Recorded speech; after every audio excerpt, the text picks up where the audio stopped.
Parfait. Donc, je veux remercier le Dr. Madar de m'avoir invité. C'est toujours un défi parce qu'évidemment, la pédagogie médicale, la simulation me passionne. Donc, tout faire ça en 7 minutes, je, je vais essayer d'être bref. Mais c'est étant dit, si vous avez des questions ou des commentaires, n'hésitez pas à me contacter dans le chat, ça me fera plaisir de vous en parler. Donc, j'ai eu la chance après ma résidence en médecin interne en cardiologie, de faire une maîtrise en pédagogie médicale à Boston et un fellowship en échocardiographie. Donc, j'ai décidé, premièrement, je vais vous parler un petit peu de mes projets. Je vais m'attarder un petit peu plus tard sur le protocole de Swan Pace. Je vais parler un petit peu des projets qui sont en cours à l'Institut de cardiologie. Donc, j'ai commencé à développer à Boston. Je me rendais compte que c'était très difficile d'apprendre l'échographie transthoracique. Il y a beaucoup de choses à apprendre, surtout quand on n'a jamais manipulé la sonde. Des fois, c'est difficile d'apprendre sur des patients. Il y a plusieurs pathologies à apprendre. Donc, j'ai décidé de séparer ça puis d'enseigner l'échographie transthoracique de façon plus systématique. C'est quelque chose qui avait déjà été fait, mais de façon plus systématique à des résidents en cardiologie en médecine interne à Boston qui n'avaient jamais manipulé une sonde. Donc, on a utilisé le concept de mastery learning, qui s'applique très bien, puis qui se marie bien avec l'approche par compétence, où vraiment on vise l'acquisition d'une maîtrise prédéfinie et non juste basée sur le temps. Donc, on définissait un peu qu'est-ce que les résidents devaient apprendre, puis on les faisait pratiquer jusqu'à temps qu'ils maîtrisent chaque vue. Puis on séparait les vues de façon assez standard, puis on les faisait pratiquer jusqu'à temps qu'ils puissent faire une échographie complète. Donc, je ne vais pas dans les détails, mais c'est intéressant de voir un peu la, la disparité d'apprentissage. Les gens apprenaient plus ou moins vite, même s'il n'y avait aucune expérience. Et quand même, il arrivait à apprendre l'échographie au complet. Puis ce qui est très intéressant, c'est pour le même outcome, ça varie entre 6,75 heures et 12 heures pour avoir le même outcome. Mais en bout de ligne, après, il était capable de faire une échographie transthoracique complète sur le simulateur. Les commentaires étaient très, très bien. Il y a même quelqu'un dans le cinquième commentaire qui disait qu'il pensait que ça devrait être obligatoire avant de scanner sur des patients. C'est ce que j'ai ramené un petit peu à l'Université de Montréal. Maintenant, tous les nouveaux R4 avant leur stage d'échographie ont 3 après-midi de 3 heures de simulation one-on-one avec soit moi ou une tech. Puis, on leur apprend comment faire les échographies, puis on voit qu'en pratique, ils sont capables de faire des échographies beaucoup plus rapidement parce qu'ils n'ont pas les vues de base. Au moins, ils savent c'est quoi les vues de base, puis ils n'ont pas ça à intégrer quand ils commencent à faire des échographies. On avait eu la chance d'avoir un prix en innovation à Harvard pour ce projet-là, qui avait été présenté aussi à Orlando à l'ACC. On a décidé d'utiliser un peu le même concept pour apprendre le TO. Ça a été piloté par un de nos fellows en échographie, Dr. Hugo Lortie, qui a développé, qui a été même une étape plus loin. Évidemment, l'échographie transesophagienne nécessite quand même une bonne visualisation 3 dimensions. Donc, il a décidé d'utiliser la réalité augmentée pour apprendre le TO à des gens qui avaient jamais fait de TO. Puis je vais vous montrer très brièvement la vidéo, mais ça permet de voir le cœur en 3 dimensions et l'image échographique, ça permet de mieux visualiser un peu les manipulations, l'anatomie, puis de mieux comprendre le 3 dimensions quand on manipule la sonde. Parfait. Donc, ça, on a intégré ça aussi. On a travaillé aussi sur la COVID. Ça stressait beaucoup les gens qu'on a adapté les protocoles d'arrêt cardio-respiratoire où il fallait intuber le patient avant de débuter le massage. Donc, on a formé les équipes à l'Institut de cardiologie en utilisant la simulation. Puis ça a mené quand même à des trouvailles intéressantes. En simulation, ça prenait quand même 6,3 minutes avant de commencer les compressions parce que les gens devaient s'habiller et devaient intuber le patient avant de débuter les compressions. Donc, ça permet d'avoir des trouvailles, puis ça permet de rassurer les équipes aussi, puis d'optimiser les pratiques.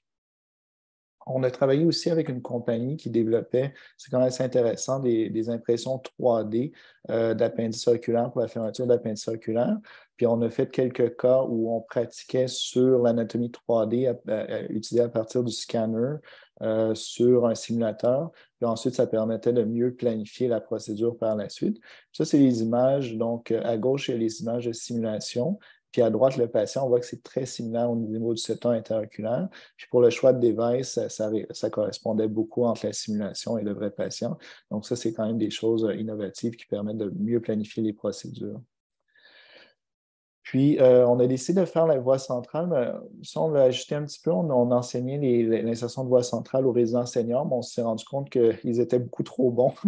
Donc, on a visé plutôt les résidents juniors par la suite. Mais ça mené quand même au développement de la simulation de l'insertion de Swan Pace, qui permet de tester beaucoup de choses. Donc, pour le Swan Pace, si vous êtes moins habitué, il faut insérer un cordis, donc un petit introducteur dans le cou. Il faut ensuite insérer un Swan Gans, puis il faut insérer un pacemaker dans le Swan.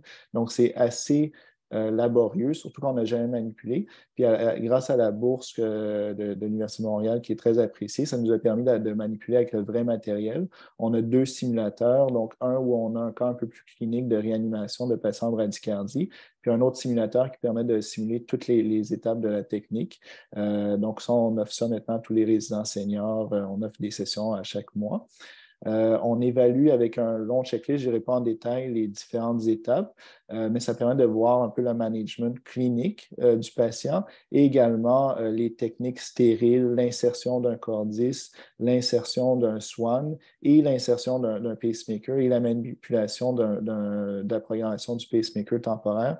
Donc, ça permet d'évaluer beaucoup, beaucoup de choses. Puis, on refait toujours les simulations de voix pour voir s'il y a une amélioration. Puis, on calcule aussi le temps avant d'avoir un pacing adéquat.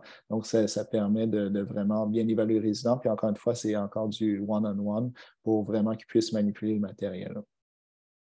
Ça, c'est les évaluations. Donc, ça, c'est toujours ce qui est le fun en simulation, c'est que les gens apprécient en général. Je pense que c'est difficile à battre. Je pense qu'il y a un 4,9, c'est sur 5.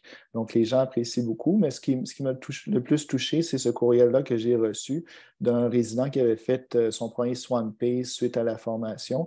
À vrai dire, il y a 2 résidents qui ont réussi à mettre des Swan Pace peu de temps après la formation, puis qui jugeaient que c'était vraiment la formation qui les avait aidés. Donc, elle m'avait vraiment envoyé la photo de son Swan Pace qui était adéquatement placé. Donc, c'est vraiment pour ça qu'on fait de la simulation, pour aider les résidents à être plus confortables et pour aider les patients ultimement.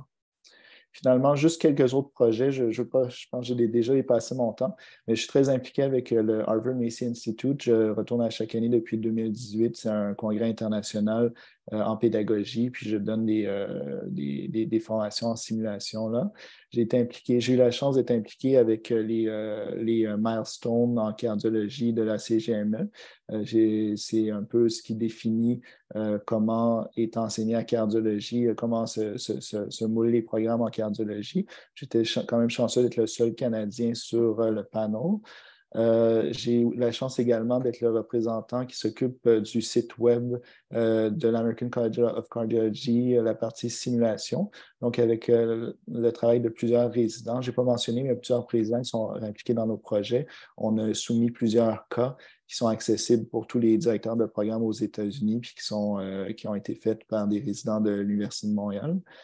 Je suis aussi impliqué dans le Canadian Eco Project qui essaie de mieux définir la compétence des résidents en cardiologie pour essayer de standardiser l'apprentissage de l'échographie au Canada.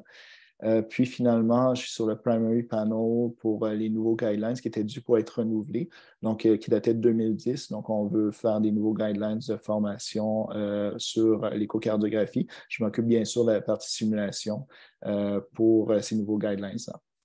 Ça, c'est les autres simulations. Très rapidement, on travaille sur de l'intubation. On a un nouveau simulateur de coronarographie qui permet de faire des TAVI, des mitraclips, des coronarographies, des complications en coronarographie sur lesquelles qu'on vient de recevoir, sur lesquelles on va pouvoir former les résidents et les félos là-dessus. Péricardiosynthèse, on a un simulateur également et ECMO qui est à venir également. Donc, ça, je pense que c'est tous des bonnes choses pour essayer de standardiser un petit peu, diminuer le risque d'apprentissage sur des patients pour des techniques plus invasives. Puis, j'ai eu la chance aussi d'avoir été nommé comme responsable d'un nouveau comité du programme de cardiologie pour la simulation. Donc, on va essayer de standardiser un petit peu les approches puis de coordonner les efforts entre le CHUM, Sacré-Cœur et l'ICM. Donc, je veux vraiment remercier l'Université de Montréal et le département de médecine pour la bourse, la Fondation de l'Institut de cardiologie Montréal qui nous aide beaucoup dans l'achat des simulateurs, puis finalement la RBC Montréal qui a fourni un généreux don qui permet d'avoir certains montants protégés pour développer des projets en simulation. Merci. Parfait. Écoute, merci beaucoup. C'est très impressionnant. Puis je pense que c'est vraiment la simulation, j'allais dire c'est l'avenir, mais c'est déjà le présent, là. Puis je pense que c'est très, très apprécié de la part des résidents, mais c'est aussi, je pense, quelque chose qui, comme tu le mentionnais, là, améliore la sécurité de tous, là, des patients et des étudiants et des résidents, là. Donc, merci beaucoup pour ton implication, puis encore bravo. Puis donc, je vous encourage à suivre les traces de Nicolas. Là, si vous avez des projets d'innovation pédagogique que vous voulez développer, ben, je pense que le département est là pour vous aider, pour vous soutenir. Donc, n'hésitez pas à appliquer là, au concours qui va être lancé là, dans les prochaines semaines.